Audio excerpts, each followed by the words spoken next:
Good afternoon, everyone. My name is Noeleen Hammond and we're going to look at the UK job market today for our international students.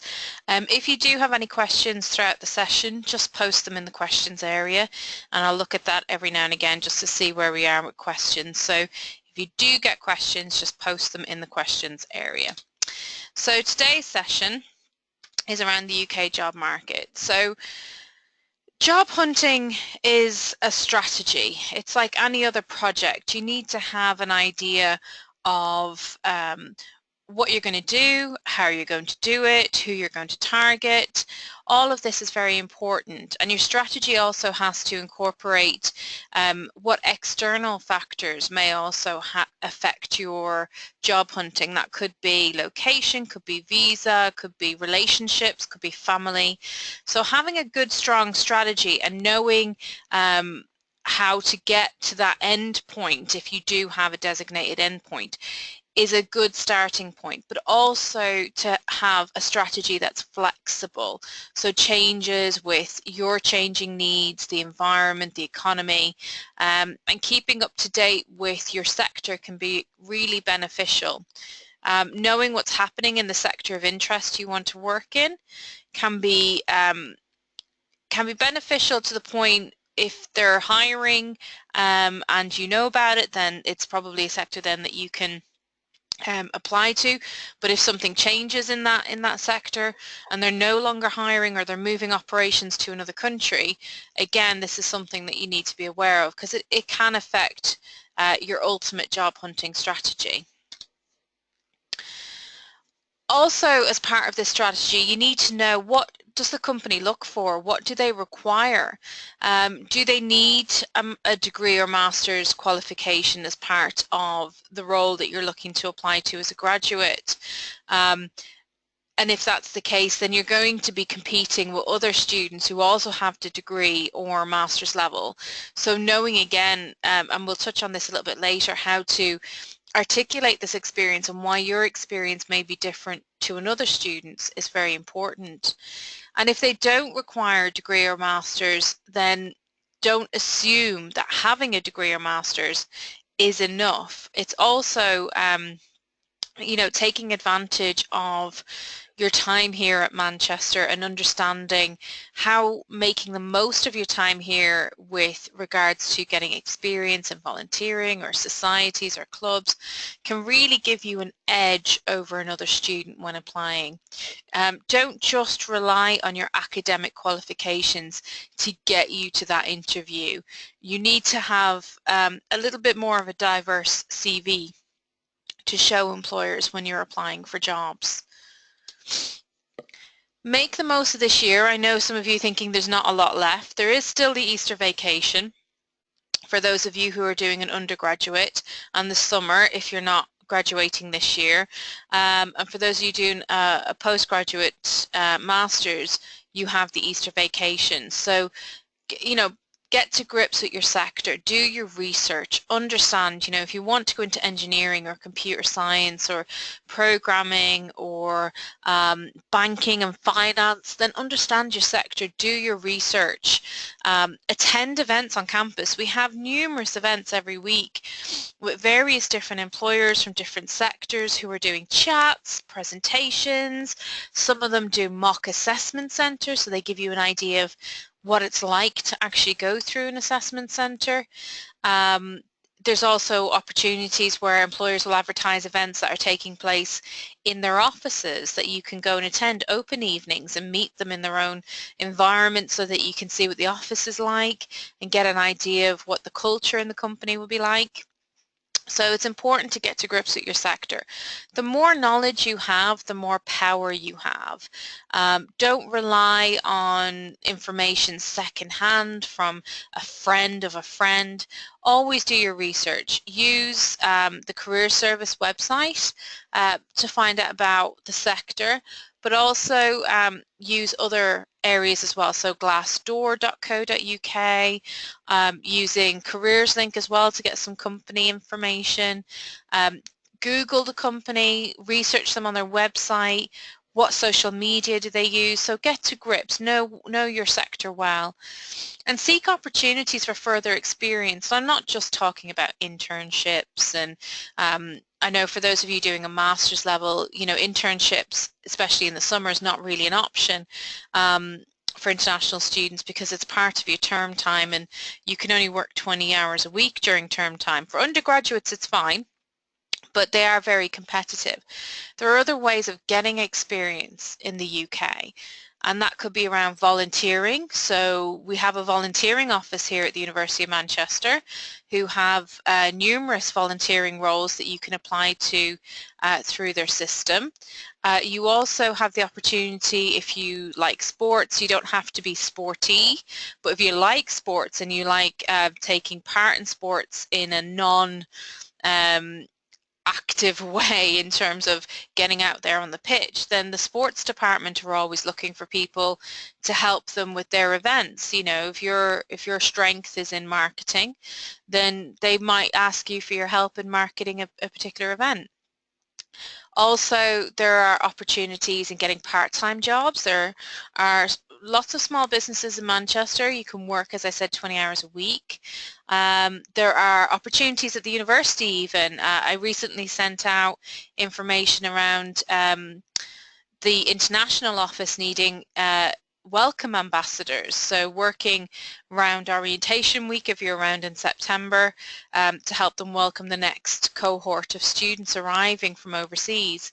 So there are lots of different opportunities that you can get, as well as short-term work experiences with companies. So contacting companies, seeing if they are able to give you a week or two work experience. It's not necessarily an advertised job, but you know, there's no harm in asking, and in a lot of instances they do. So it's worth, you know, getting that extra experience now and trying to build on your CV. Get involved with some relevant professional societies. A lot of the professional societies or professional organizations have student memberships as well. So for instance, if you're looking to get into a career in accounting, you could join ACCA, CPA Australia, ICAW. They all have student memberships that you can join that gives you access to events, up-to-date details on what's happening in the finance sector and accounting, as well as CIMA, Chartered Institute for Marketing. You could join those as a student. Look in your sector, and that's where the research comes in handy, is if you do your research into your sector, you might find that there are a number of professional societies or organizations that accept student memberships or even recent graduate memberships, and check as well, not just in the UK but overseas. So most areas there is a professional society you can join. Seek opportunities to develop and provide evidence of your skills. Just telling an employer that you're a good communicator is not enough. You need to give evidence of a particular instance where you used good communication skills. They want to see evidence of your skills. Anyone can say that they're good at something. It's providing evidence that you actually are good at something. So make sure that you seek opportunities to develop and provide this evidence in your CV and covering letter. And be prepared to start applying for some jobs soon, and I mean now really when I say soon. It's really important that you find jobs that are being advertised now, potentially to start, if you're coming up to the end of your program, to start either in the summer for undergraduates or in September, October for those of you doing a master's level degree. I'm just going to look here. I've got a question that's just come in, so let me just open that out. As an international student, I believe that you can work full-time from June to September. You can work full-time during the summer if you are doing an undergraduate degree. So if you're in your first, second or third year of university, you can work in the summer full-time. If you were doing a master's program from September to September, then you can't work full-time. You can only work 20 hours a week. The summer is considered part of your term time for writing your dissertation or final project. Does the fact that I need a sponsored visa make me less competitive? It depends on the sector. So some companies, not so much. Other companies, yes, it does. It can really rely on what you have in your CV and how competitive you are, as well as what experience you've gained. It's not just around the visa. There are multiple areas that you need to look at to make yourself competitive, and not just blaming the visa as such. It can be difficult. It's a complicated process. It's not easy.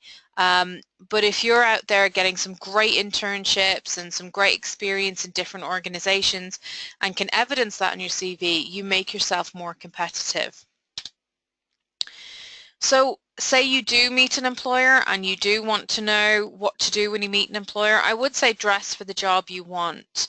I see students turn up to events where employers are giving presentations on campus, and the array of outfits is interesting. If you want an employer to take you seriously, then dress for that job. Don't turn up to an employer event in scruffy trainers and jeans and a t-shirt or shorts. It doesn't look good and it doesn't make a good first impression. So it's always worth dressing for the job that you want. I always say as well, if you're meeting an employer, don't talk about visas. Our hiring of international graduates. They feel uncomfortable, and usually the person who's on campus representing that company is not the expert in hiring of international students or visas. So they're usually the wrong person to ask. Do your research online, and I'll show you later on where you can find this information. If the company is on the sponsor register, it's not a guarantee that they'll sponsor you, because they may only sponsor experienced professionals, but it's a good indication. And the last person you want to ask is an employer who's, who is attending an event, because usually they don't know. Make sure that you demonstrate a passion and motivation for this role by doing your research. If you do your research, you'll learn about this organization, you'll learn about the sector, the employer, its competitors, its customers, its culture, and that empowers you to have really good, robust conversations with these employers, as well as possibly being able to develop some really good questions to ask these employers, which again demonstrates to them that you've done your research. So it's always worth doing your research on an organization.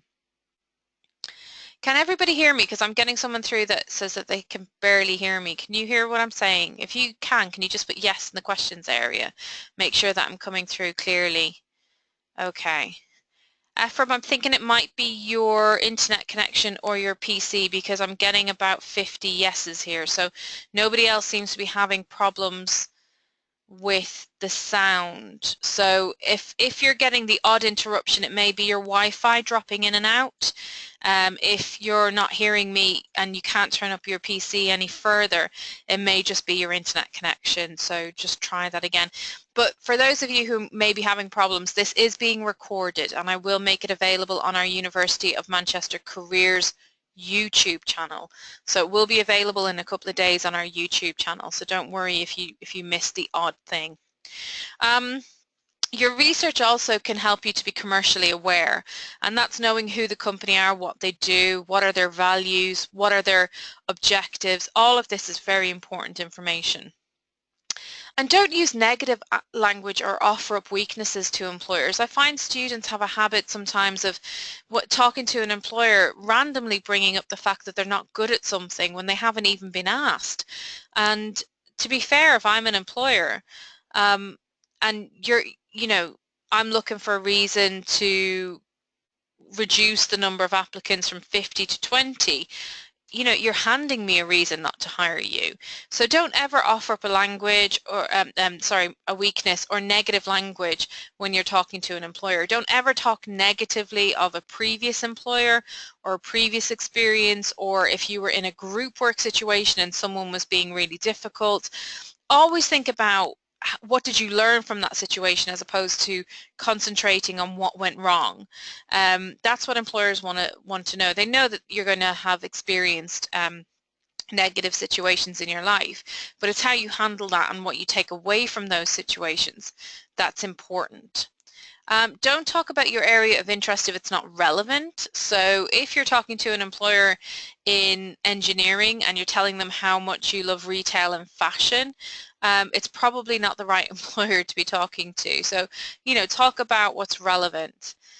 If you're going to see employers at fairs, and the grad fair is coming up on the 4th of March, so do put the 4th of March in your diary.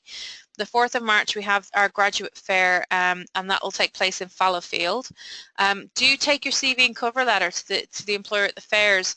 There will be information on the website later on that you can see which employers will be at that fair, so you can target your CV a little bit better. Also, you know, there's no harm in going to the company's offices as well and dropping off a CV and covering letter. And understand what skills you do have and how they are transferable. You know, if you've worked before and you've worked for a couple of years in a different industry and you've come back to retrain, think about what you did, you know, whether it was in that role communicating with senior management or managing new processes or leading a team. A lot of the skills that you will have developed in previous experiences or even in previous studies can be transferable. So do think about how you're going to communicate that. Just another couple of questions. I'm doing my master's and my dissertation ends in September. Could I work full-time from September to December rather than 20 hours a week? Once you've finished your course and you know what the end date of your course is, if you don't know what the end date of your course is, do ask your course administrator, and you can work full-time from the end of your course, the official end date of your course, up until the expiry date of your visa. So you can work 20 hours a week as a master's student during the summer, and then full-time once your course officially ends up until the end of your visa. And yes, international students can apply for graduate programs. They are open to all students unless the company says otherwise. So for instance, EY, KPMG, they do hire international students. Deloitte, not so much. So it's understanding what companies hire and what companies don't. P&G don't hire international students. Unilever don't hire international students. Because those companies are so large and they have offices all around the world, they would rather hire you into your home country, if they exist in your home country, to avoid all the bureaucracy around visas, train you in your own home country branch, and then give you the opportunity to move internationally later on in your career in 3 to 4 years' time. So a lot of those companies, although they may not hire you here in the UK, they would consider hiring you back in your home country. So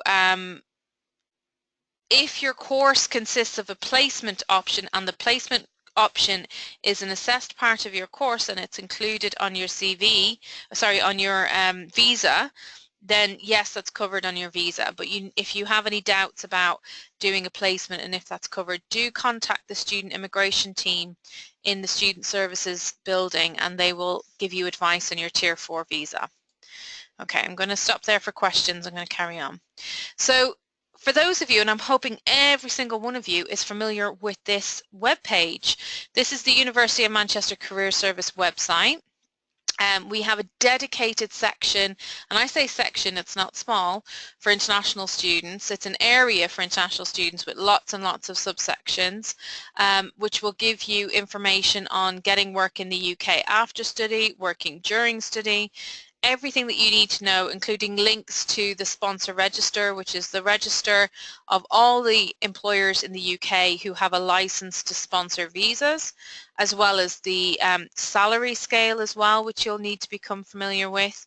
The UK VI Codes of Practice has all the salaries in the UK for each field, which will give you a good idea of what salary you require to get sponsorship.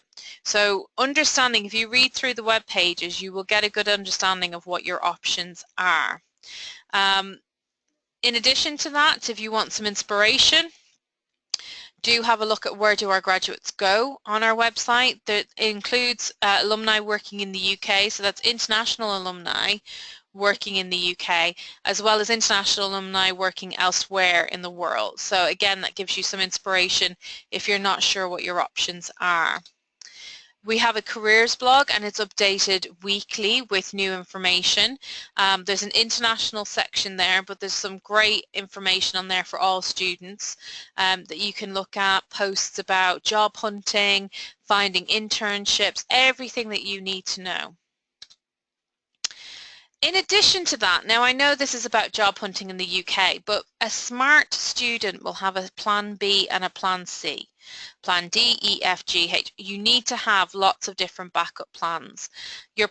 Your plan A is your perfect plan. It's the perfect situation. If that is working in the UK, then great. But if that doesn't work out for you, you need to have a backup. And that's where Passport Career comes in really useful.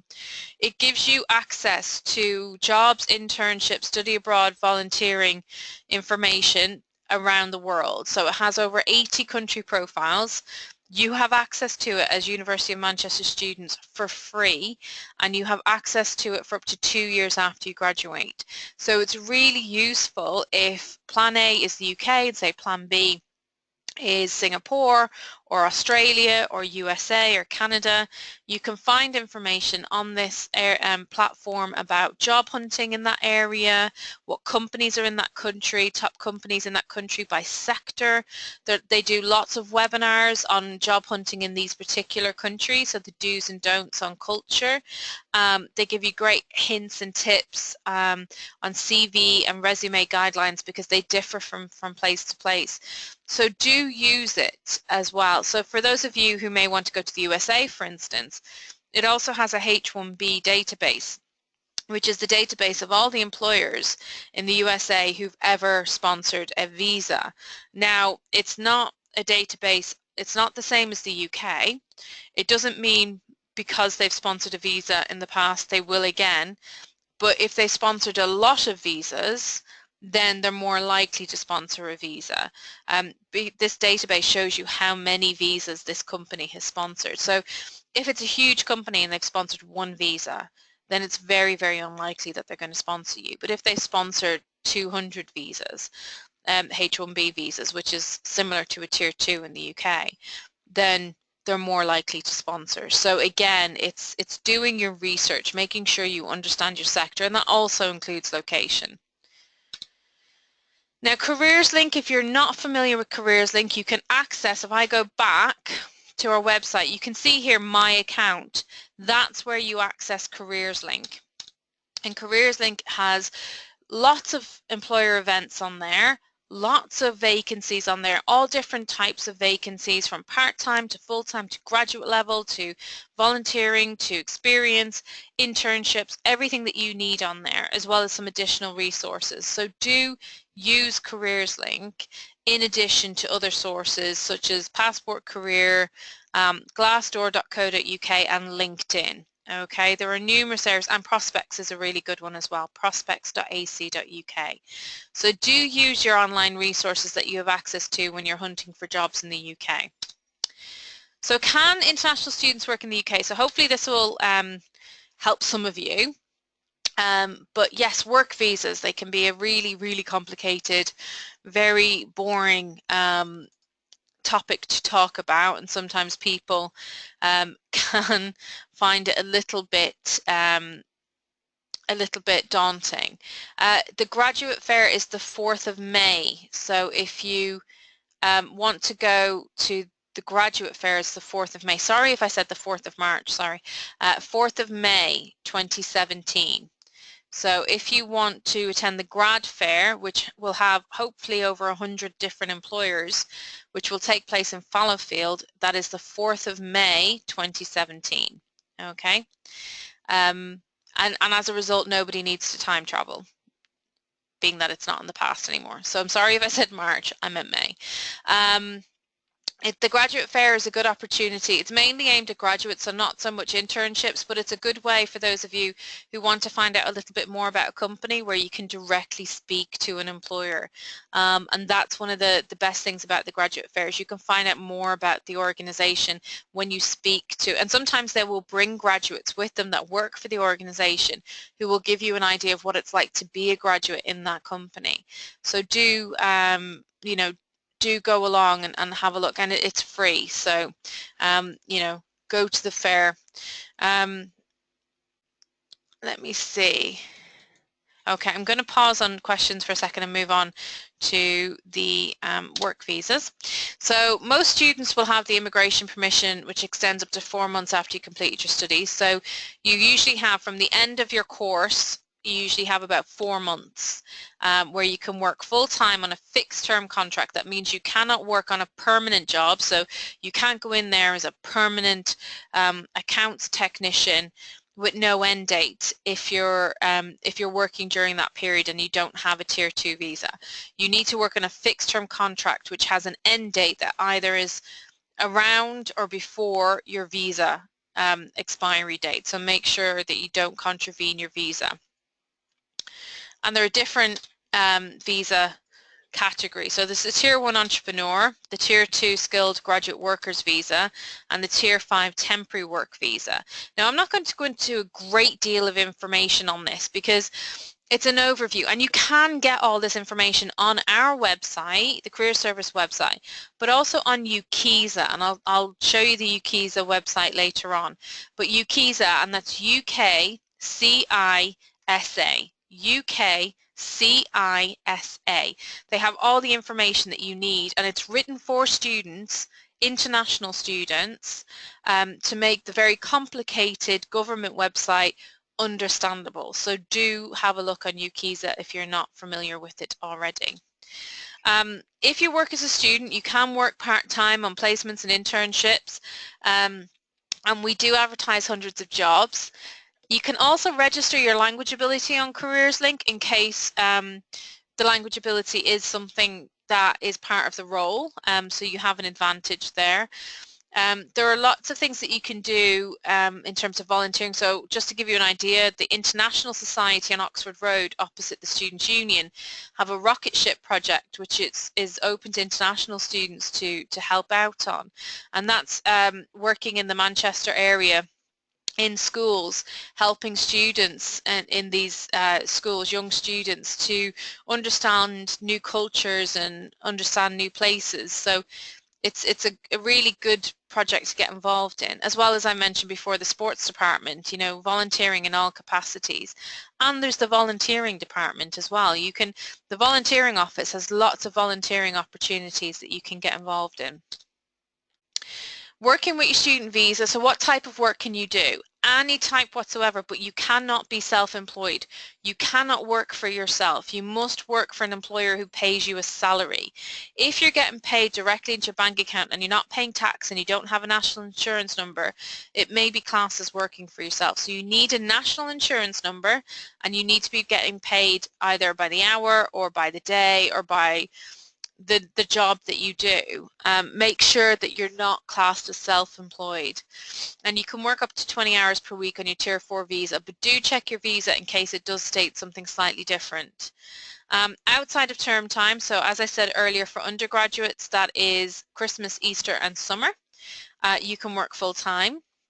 For master's level students, you can work full-time during Christmas and Easter. The summer is your vacation, and obviously you all have the 4 months at the end of your visa.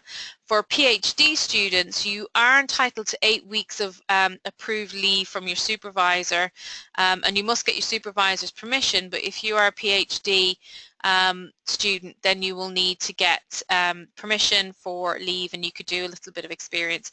National insurance number, I'm not sure how long that takes. When I applied for it back in the day, it was 6 weeks. So if you don't have a national insurance number, do get one. Outside of term time, you can work full-time, as I said, and get experience, and this is what employers want to see. Okay. Working as a student, just so you know, it's gone up now, so do understand what your minimum salaries are, but do look at the national insurance number. You need to get that, and you can get that information on our website, Working During Study. The areas who typically sponsor visas tend to be banks, financial services, consulting, the big four, so KPMG, EY, they tend to hire, not Deloitte, as I said. but the others do tend to hire. More positive than not, engineering firms. If you're looking to get into fashion, retail, HR or marketing, not so much.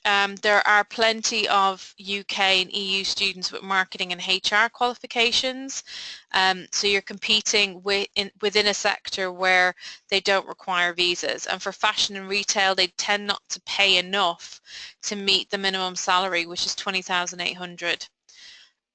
If you're looking to work in schools, government or charities, it varies, but you're very unlikely to get sponsorship to work in schools and government. The government positions tend to be for UK nationals only. And law, it often depends. Check the sponsor register. Some firms will sponsor and some won't. It depends if they're looking for particular expertise. For software development, computer science students, you're probably going to be okay. Again, it depends on the sector. Most areas need programmers or front-end developers or back-end developers, so it depends on the sector you apply to. So do your research again. Minimum salaries, this is just to give you an idea of minimum salary, so it does vary from sector to sector, so do keep up to date on the minimum salaries. It's whichever is higher, so it's 20,800, or if you're looking at a particular field like engineer, well, let's say marketing is 33,300 at the moment. You're not going to get paid as a marketing graduate 33,300, but it's whichever is the higher. HR minimum salary is around 27,000, between 25 and 27 off the top of my head. I can't remember every single one, but I think it's about 25 to 27. And again, I don't know many HR graduates who start off that high a salary because they're not looking to hire HR international students in the UK. They have enough UK and EU. So it's whichever is the higher. It's either 20,800 if your field of work is not listed, it's 20,800, but if it is listed, then some of those salaries are out of date. You need to check, and I'll show you where you can get them, but some of those salaries are out of date. But for instance, architects, part 1, 21,000. So it's the 21,000 that you count on, not the 20,800. Beyond visas, you need to think broader picture, as I said earlier. It's not all about the graduate programs or the graduate schemes. You need to think, target some of the smaller firms, not the top tier firms. I know it's nice to have a few brands on your CV, but see if you can target some of the second tier or third tier companies. If you research your sector and understand who the competitors are of the companies that you're ultimately targeting, it will give you a short list of companies you can also apply to. Speculative applications means applying for jobs that are not being advertised. So applying directly to the company with your CV and covering letter, saying why you want to work for that company, what your availability is, and any other requirements, and I look forward to hearing from you. Some will answer you, some will get back to you because they like the use of your initiative and offer you either work experience, potentially graduate work, but it is worth looking and trying. There's also internships, so BUNAT could be a short-term 6-month if you want to stay in the UK for a little bit of experience and then go home. You could potentially stay on a Tier 5 visa. That allows you to stay in the UK for up to 12 months. It's notoriously difficult to get a Tier 5 visa, but it's an opportunity for you to work in a company where the minimum salaries of 20,800 doesn't count. It's just the UK hourly wage, and working for an organization in your field. So they don't have to sponsor your visa. An external agency will sponsor your visa, such as BUNAC or Access Tier 5. So again, all this information is on our website, so you can read it thoroughly and see what your options are. Companies are looking beyond academics. They don't just want the best educated students. They want students who are well educated but can demonstrate a number of competencies and evidence the skills that they have through experience. So, giving an employer through your covering letter by saying why you want to work for them shows your career motivation, shows that you've done some research into the organization, and maximize the value of your UK study, having that UK perspective as well as your international perspective, cultural knowledge, approaching problems from a different perspective. Make sure that you maximize your knowledge and background as much as you can. So as I said, 4 months after dissertation, you can work full-time on a fixed-term contract or a project. There's no minimum salaries or additional visa requirements. It's covered under your Tier 4 student visa. Get some experience now, gain some experience to make you stand out on your CV, and maximize that unique selling point, your language and your global insights. Make sure employers know what additional value you're going to bring to the organization. So it's not all about what you're going to get out of them, but also what are you going to bring? If I'm an employer hiring you, what are you bringing to my organization? What value are you going to add to my organization? So do your checklist. Is the firm on the sponsor register? So you can find the sponsor register on the Career Service website, UK Work After Study, under the Tier 2 section. And then the salaries I clicked on before is this one here. So when you click on that, that'll bring up this codes of practice. So you click on the latest one, and it hasn't changed since 2015, so that's why it's the 2015. But go on the codes of practice, and that will help you. So also, I'll show you here where you can go. If you go into international, working in the UK after study, and then Tier 2, you'll find the list of register of licensed sponsors here. And you click on that, and that'll give you, it's about 30,000 employers in the UK are on this list, so it's a good long list. As well as checking this list, you also need to know what the salary requirements are for your field, and that's where the UK VI codes of practice comes in. When you click on this, it's the one I clicked on before, it's the codes of practice, you need to be checking out the salaries that are NQF level 6. You'll see here table 2. Occupation skill to NQF level 6. That is graduate level. So that is what you should be looking at. If you're PhD, you can look at PhD level, but for undergraduates and master students, it's NQF level 6. So this is the full list of all the different areas. So if I go to human resource, the minimum salary for human resource is 27,000, which is actually really high for that area. It's going to be a very, very high salary to gain. You may get it in London, but again, it would probably be working for an organization who require not just your HR qualification, but also maybe your cultural knowledge and language ability. I don't know if somebody out there wants to give me another area that you want me to look at, and I'll check another area. But if you do have another, is bargaining allowed on salary? It depends. If you've got prior work experience of 2 or 3 years where you've worked in industry, you can bargain a little bit, but if it's for a graduate program, so a large-scale program where they're hiring lots of students, then no, they will have a fixed salary. 27,000 per year is right for HR. Yeah, if you're going into HR, you need to be getting a salary of 27,000. So I know it can be shocking because a lot of students think, well, that's really high, and it is, because the government are trying to discourage companies from hiring people in HR because there are lots, and I mean lots, of UK graduates with HR qualifications. So there is no need to hire internationals, whereas there are worldwide shortages in engineering and software development, and those areas command a bit more of because it's skill shortage, they need it. So does that help? I'm hoping people can get an idea. When you mean computer science, Artem, what area of what do you want to go into? What's the career? Is it software engineering? Is it developer? What is it that you want to do? It's not just, because you won't find computer science. So to find you can always go back up to the full list of occupations, but also Control F will help you because it's a PDF document. Now I put in here software development and programmers. Here we go. You're looking at 24,000.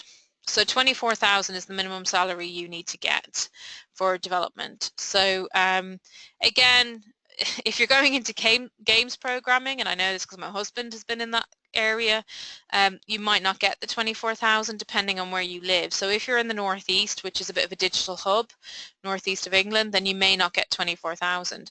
If you're further down south in London, then you'll probably get the 24,000. So be aware of that as well. Location, salaries differ on location in the UK as well. Okay, so I'm going to go back to the presentation. Also as well, make sure that, you know, the firm are happy to sponsor. Have they sponsored before? If they're on the sponsor register, they're more than likely going to sponsor. And keep track of any changes with visas. So whenever there are any changes with visas that will affect students, I do write a blog and I post that on our blog post area. I showed that to you earlier. And I will tell you, and I'll email you what the changes are. The changes usually happen around April every year. So we're imminent, coming up to the time where we find out if Theresa May is happy to change the visas or not. Last year we were expecting the worst, but nothing changed that affected students on Tier 4 visas, so it was all good in the end. This year we don't know. I've not heard too many negative rumblings, so I'm hoping it's not going to be disastrous, but if there are any changes, I will let everybody know. Always check for the latest information. So if you want to get what the latest information is, check the UK Visas and Immigration website. That's the government's website. That has all the latest UK visa and immigration information. It can be a little bit technical, so if you want that translated into simple English, then go on the UKISA. UKISA is what I was talking about earlier.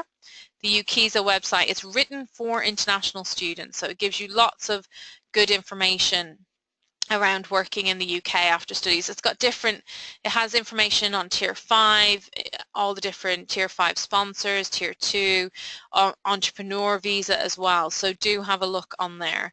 And also, as I've said before, you have our website as well. So our website is kept up to date every year. If that changes, the website changes, so do keep an eye on what's happening. So make sure that you market yourself effectively. It's not all about visas and it's not all about academics. It's about being able to demonstrate to employers that you meet that criteria as a well-rounded individual with a variety of skills and experiences, whether it's working collaboratively in diverse backgrounds, having examples of excellent communication skills, working in teams or leading teams, having that drive and resilience. Resilience is a great thing to be able to demonstrate. If you come up against something that's knocked you back and you've come back stronger, that is something employers want to see. Yes, this webinar is going to be posted on YouTube if anybody wants to. It'll be, if you search University of Manchester Careers on YouTube, you'll find our website and there's a section there for international students, so that will be available on there in the next couple of days. Make sure as well that you're able to demonstrate that you can embrace multiple perspectives, and you can show and demonstrate this through group work, through being on a committee in your society, being part of a sports team, you know, understanding how you can demonstrate your experiences. These are the kinds of things employers want to see on your CV. So make sure that if you don't have these experiences, or you have dedicated yourself to your academic studies, which is fantastic, but also remember, the whole reason you're here to get a qualification is so that you can get a career. So you need to be able to balance that job search and your academic study. I hate hearing from students in June and September, oh, you know, I said I'd get my dissertation done first and now I want to start job hunting. It's too late. You know, you can't leave it to the last 4 months of your visa to start job hunting. You need to start now. It's all around making the most of your time, being able, time management really. Manage your time in your studies and then dedicate some time to job hunting. And I know for a fact that you do not spend 24/7 studying. There is a time where you'll take an hour to watch a TV program, or you'll go to the Students' Union to meet a friend for coffee, or you might pop into town and do some shopping. Think, instead of doing that, actually I can spend an hour looking for jobs on LinkedIn, or I can spend the next half hour updating my CV, or I can make an appointment in the career service and go and get somebody to give me feedback on my CV or covering letter. Or I found a really good job that I want to apply for. I want the career service to give me some feedback on my application form. Is it good enough before I click send? And we can do all this. So do try and balance that time of looking for a job as well as your academic studies. Maximize the benefits of your study. You know, language fluency, building on your English language skills, as well as you know, being able to operate potentially at business level, having that confidence to communicate effectively with others as part of group work. Try and step out of that comfort zone. You know, it is really comfortable to, especially if your friends are on your course, to stay in your group of friends. Stepping out of that comfort zone can give you some really good skills and knowledge and insight into other cultures, so do try. Having that self-awareness around what you're capable of, what your strengths are, being able to communicate to employers what you're really good at and what you enjoy, and understanding other perspectives, having your independence, motivation, and getting some business and working experiences, even if it's just a day in an office. It counts, you know, it shows that you've gone out of your way to get that experience. So do demonstrate to employers that you've worked hard to build your CV. LinkedIn is a great way of staying in touch with alumni and networking. We have 140,000 alumni worldwide from the University of Manchester. You know, get on there, start connecting with them. And it's a great place for jobs as well. A lot of companies will post on LinkedIn, and even now you can actually apply for a job by clicking apply with your LinkedIn profile. So you don't even have to send a CV now. They will just look at your LinkedIn profile. So it's a really good online networking tool as well for inspiration, to see where people who studied on your course, where have they gone on to study now, you know, or where have they gone on to work? Have they gone on to further study? Have they gone on to work in a different career? Did they do computer science and ended up in the pharmaceutical sector? You know, it gives you a really good idea of what your options are and gives some inspiration. So we have a number of ways in which we keep in touch. As you all know, I do email you. As Noeleen Hammond Jones, I am a real person. So I do email you the latest information, the latest events that are coming up, as well as opportunities and vacancies. So I know you probably get a lot of emails, but do try and read my emails if you can, because you know, I include you if I think it's relevant. I know it's not always relevant, but I have 11,500 international students, so I can't always tailor every single email to your needs, but hopefully I'm sending something through every now and again that matters. Also, we have the LinkedIn networks as well, which has graduates, current students and alumni on there, and all our different social media. We have our Facebook group, our Weibo for our Chinese students, Twitter, and our blog as well. So they're all kept up to date. They all have the latest information. If there's anything I want you to know, I will put it on there. And if you don't know where we are, which I hope you all do, we are in the atrium, which is on the first floor of University Place on Oxford Road. It's in the big kind of silver tin can. If you're on North Campus, we're also based in Barnes Wallis, so you can see your careers consultant. They will advertise on Facebook and on Careers Link when they have appointments available. But if you are studying engineering or international fashion retailing or management of projects and you're on North Campus, your careers consultants are based in Barnes Wallis. So yes, I hope that's helped everybody. I'm going to stop there now, and if you've any more questions, do post them through. The document for minimum salaries, if I go back, if I escape out of here, and I go here, is called Codes of Practice, UKVI Codes of Practice. So do have a look at that, and you're looking for NQF level 6 jobs, okay? So it's in this horrible kind of salmon pink color. So do make sure that you only check the salaries, because any other color is not relevant.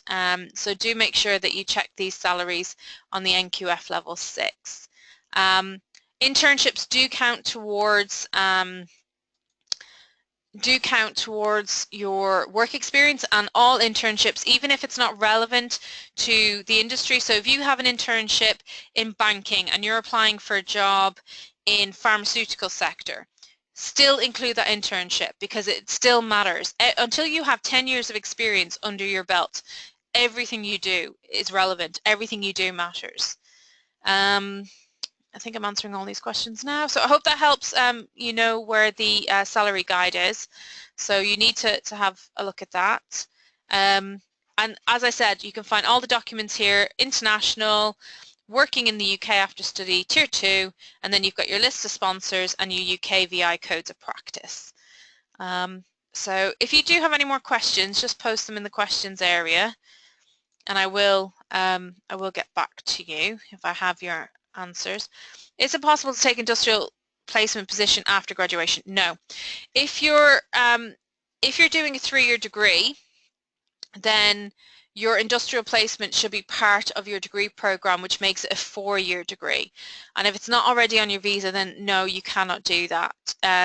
If you're in your 2nd year and you want to do an industrial placement year, you would need to talk to the student immigration team in the student services office and see if, as long as it's an assessed part of your program, if you can alter your visa to include that additional year, but that would be your 3rd year of study, and then you would come back to the university to study your 4th year, your final year of study.